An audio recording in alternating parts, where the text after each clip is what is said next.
Channel simple science. तो आज हम क्लास 10th का चैप्टर 2 सिंपल इंटरेस्ट यानी कि साधारण ब्याज को स्टडी करेंगे। और इस चैप्टर में यूज़ होने वाले जितने भी छोटे छोटे टर्म्स हैं जैसे कि मूलधन, ब्याज, इन सब के बारे में अच्छे से कंसेप्ट समझेंगे, क्योंकि बिना कंसेप्ट समझे डायरेक्ट न्यूमेरिकल बनाना सही नहीं होगा। तो चलिए शुरू करते हैं। तो चैप्टर 2 में कुछ ज़रूरी परिभाषाएं एवं टर्म्स को हम जानने की कोशिश करेंगे। तो इस चैप्टर में सबसे ज़्यादा यूज़ होने वाला जो चीज़ है, शब्द है, उसको मूलधन। ये आपको पूरे चैप्टर में मिलेगा कि इतने रुपए जमा कर दिए, इतने रुपए उधार लिए, ऐसे करके पूरे चैप्टर में मिलेगा। तो आइए जानते हैं कि पहले मूलधन होता क्या है। The money which is given और टेकन एज लोन, वह मनी जिसको हम उधार के रूप में लेते हैं या उधार के रूप में देते हैं। जैसे कि यहाँ लिखा हुआ है, उधार के रूप में ली गई या दी गई राशि को मूलधन कहते हैं। The money which is given और टेकन एज अ लोन, और the money which is deposited, हम जो भी मनी को बैंक या पोस्ट ऑफिस कहीं भी जमा करते हैं, वो मनी या मनी वो जो हम लोन के तौर पर लेते हैं या देते हैं, तो उस पूरे मनी को मूलधन कहते हैं। जैसे कि फॉर एग्जाम्पल, आपने मान लीजिए 10,000 रुपये बैंक में जमा किया, तो मूलधन कितना हुआ? 10,000। मान लीजिए आपने किसी से 5,000 लोन लिया है, तो मूलधन कितना हो गया? 5,000। मान लीजिए किसी को 10,000 लोन दिया है, तभी भी हमारा मूलधन क्या हो जाएगा? 10,000। तो मेन जो कंसेप्ट है कि इस चैप्टर में जितना भी रुपया पैसा यूज होगा, सबको हम लोग मूलधन कंसीडर करेंगे, मूलधन। आइए नेक्स्ट हमारा जो इम्पोर्टेंट ये है, जिस पे चैप्टर ही पूरा टिका हुआ है, जिसका नाम है साधारण ब्याज, सिंपल इंटरेस्ट। तो कॉमन सा ये है कि सिंपल इंटरेस्ट होता क्या है। पहले तो हमको ये जानना है कि सिंपल इंटरेस्ट होता क्या है। तो along with principal, when we return the principal to the creditor, then we give some extra money, that extra money is called simple interest. आप लोगों ने सुना होगा कि कॉमन लैंग्वेज में सूद नाम का एक चीज़ होता है कि हम लोग किसी से अगर उधार लेते हैं तो उसको हमको सूद भी चुकाना पड़ता है। तो वही जो सूद होता है उसको मैथमेटिकल टर्म्स या साइंटिफिक लैंग्वेज में सिंपल इंटरेस्ट कहते हैं। जैसे कि अलॉन्ग विथ प्रिंसिपल, जब हम किसी से मूलधन उधार लेते हैं, तब उधर जिससे हम उधार लेते हैं उसको मूलधन के अतिरिक्त हमको कुछ और एक्स्ट्रा मनी उसको चुकाना पड़ता है। तो जो एक्स्ट्रा मनी हम उसको देते हैं, उस एक्स्ट्रा मनी को इंटरेस्ट बोला जाता है या एसआई, सिंपल इंटरेस्ट बोलते हैं। जैसे कि मैंने यहाँ हिंदी में लिख के रखा हुआ है, उधार चुकाते वक्त मूलधन के साथ जो अतिरिक्त रुपए लगते हैं उसे ब्याज कहते हैं। ब्याज किसे कहते हैं? एक तो हम मूलधन देंगे, मान लीजिए हम किसी से 5,000 रुपये उधार लिए और उसको 1 साल बाद हमने 5,500 रुपये चुकाया, तो जो अतिरिक्त रुपया है, जो 500 रुपया हमने अतिरिक्त दिया है, उसी को हम लोग यहाँ पे ब्याज बोलते हैं। तो आई होप आपको समझ में आ गया होगा। और इस चैप्टर में सबसे इम्पोर्टेंट जो समय, कि कितने अवधि के लिए हम लोन ले रहे हैं या कितने अवधि के लिए हम लोन दे रहे हैं, या बैंक में भी जब हम पैसा डिपॉजिट करते हैं तो हम लोग सुनते हैं कि कोई 5 साल के लिए एफडी कराता है, कोई 2 साल के लिए एफडी कराता है। तो एफडी में एक चक्रवृद्धि ब्याज लगता है, उसका जिक्र हम यहाँ नहीं करेंगे। हम यहाँ अगर 1 साल का कंसीडर करें तो पर ईयर वहाँ पे एक साधारण ब्याज लगता है। आप कभी नोटिस कीजिएगा कि आप 10,000 रुपये बैंक में रखें तो कुछ रेट ऑफ परसेंट से बैंक, अलग अलग बैंक का अपना अपना प्रतिशत होता है, ब्याज प्रतिशत दर, जिसको हम आगे जानेंगे। उसके हिसाब से वो पैसा 1 साल में कुछ बढ़ जाता है, 100 रुपया हो, 200 रुपया हो, जैसा परसेंटेज उस हिसाब से वो पैसा बढ़ जाता है।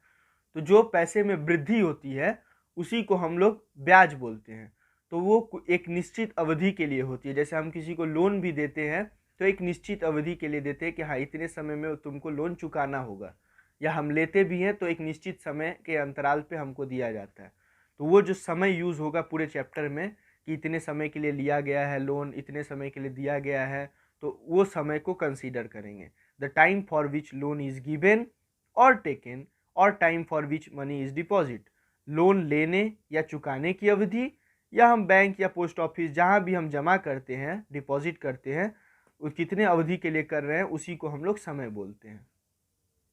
इस चैप्टर में सबसे इम्पॉर्टेंट चीज़ है ये ब्याज दर। किसी बैंक का ब्याज दर 6% है, किसी बैंक का ब्याज दर 5% है, पोस्ट ऑफिस का ब्याज दर 4% है, तो ऐसे बहुत सारे टर्म्स यूज़ किए जाएंगे न्यूमेरिकल में। तो मेनली संख्या के बाद जहाँ परसेंटेज लिखा रहेगा वहाँ पे लिख दिया रहेगा कि ब्याज दर। ये ब्याज दर विभिन्न विभिन्न संस्था जहाँ पे हम पैसा जमा करते हैं, जैसे कि बैंक, पोस्ट ऑफिस, इन सब का अलग अलग होता है। जैसे कि 5%, 6%। और इसको कॉमन लैंग्वेज में अगर हम समझने का, जो गांव देहाती का भाषा होता है कि इतना रुपया सूद लगेगा, इस हिसाब से कि 100 रुपया में 3 रुपया, तो मतलब कितना परसेंट हुआ, 3% का सूद। तो जो परसेंटेज हिसाब से जो सूद लगता है उस परसेंट को ब्याज दर बोलते हैं, जिसके हिसाब से हमारा ब्याज कैलकुलेट होता है। ठीक है, तो आइए नेक्स्ट देखते हैं मिश्र धन। ये मिश्र धन क्या होता है? Amount, principal along with interest is called amount. मतलब अगर हम मूलधन और ब्याज दोनों को एक साथ जोड़ देंगे तो जो राशि निकलेगा उसको हम लोग मिश्र धन बोलेंगे। प्रिंसिपल अलॉन्ग विथ इंटरेस्ट, मतलब प्रिंसिपल और इंटरेस्ट दोनों को अगर हम जोड़ देंगे तो जो हमारा राशि निकलेगा उसको हम मिश्र धन बोलेंगे। अब तक हम लोग जितना सीखे हैं उस सब को एक एग्जाम्पल में हम कंबाइन करने का कोशिश करते हैं। देखिए यहाँ पे कुछ लिखा हुआ है कि my elder brother open an account in the bank. मेरे जो बड़े भैया हैं उन्होंने बैंक में एक अकाउंट ओपन किया। ही डिपॉजिटेड 800 इन द बैंक। उन्होंने बैंक में कितने रुपए जमा किए? 800 रुपये। यहाँ तक सब समझ में आया। अब हम लोग देखते हैं आफ्टर 1 ईयर। देखिए यहाँ पे टाइम क्या है, ये टाइम हो गया 1 ईयर, एक अवधि बांध दिया गया है कि 1 ईयर बाद हम पासबुक को चेक करेंगे। और कितना रुपया जमा किए थे? 800 रुपया। तो ये हमारा क्या हो गया? प्रिंसिपल, या जिसको हिंदी में हम मूलधन बोलेंगे। तो 1 साल बाद मैंने क्या देखा, उनके पासबुक में the amount has increase to 832 from 800। 800 रुपया जमा किए थे और 1 साल बाद जब हम उनका पासबुक देख रहे हैं तो वही रुपया 832 रुपया हो गया था। तो ये कैसे हो गया होगा? ये तो कभी कभी सवाल आता होगा मन में, जिसको नहीं पता है कि साधारण ब्याज क्या होता है। तो ये 832 रुपया कहाँ से आ गया? तो हम देख रहे हैं कि पहले मेरा 800 रुपया था, अब 832 रुपया हो गया है। तो ये जो 832 रुपया है इसी को हम लोग मिश्र धन या इंग्लिश में अमाउंट बोलते हैं।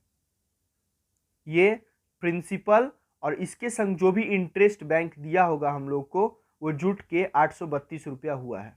तो बैंक कितना हमको एक्स्ट्रा मनी, बैंक कितना हमें एक्स्ट्रा मनी दिया है वो कैलकुलेट करते हैं। तो bank has given him the extra money, कितना?